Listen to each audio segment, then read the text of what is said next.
Welcome to Sanmarga classes. 16ನೇ ಪ್ರಶ್ನೆ, ಕರ್ನಾಟಕದ ಪ್ರಾಕೃತಿಕ ವೈವಿಧ್ಯ ಎಂಬಂತಹ ಚಾಪ್ಟರ್ ಇಂದ ಕಪ್ಪು ಮಣ್ಣು ಕೆಂಪು ಮಣ್ಣಿಗಿಂತ ಭಿನ್ನವಾಗಿದೆ ಎಂದು ಹೇಗೆ ಹೇಳಿದ್ದೀರಿ?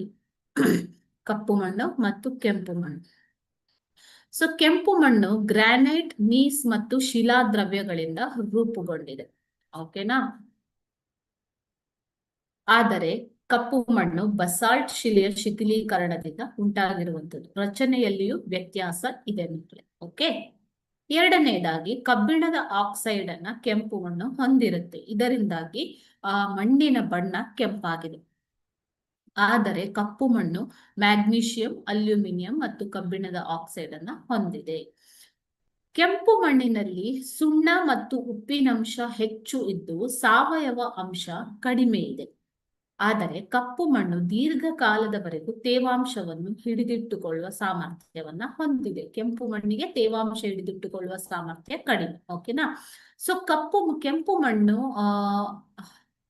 ಕಪ್ಪು ಮಣ್ಣು ಹತ್ತಿ ಬೆಳೆಯಲು ಅತ್ಯಂತ ಸೂಕ್ತವಾಗಿರುತ್ತೆ. ಯಾಕೆ ಅಂತಂದ್ರೆ ಇದು ಹೆಚ್ಚು ಕಾಲದವರೆಗೆ ತೇವಾಂಶವನ್ನ ಹಿಡಿದಿಟ್ಟುಕೊಳ್ಳುವುದರಿಂದ.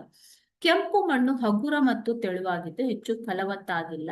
ಆದರೆ ಕಪ್ಪು ಮಣ್ಣು ಅತ್ಯಂತ ಫಲವತ್ತಾಗಿರುವ ಮಣ್ಣಾಗಿದೆ. ಅದರಿಂದ ಇದನ್ನು ಕಪ್ಪು ಹತ್ತಿ ಮಣ್ಣು ಅಂತಾನೆ ಕರೀತಾರೆ. ಫಲವತ್ತಾಗಿರುವ ಮಣ್ಣು ಕಪ್ಪು ಮಣ್ಣು.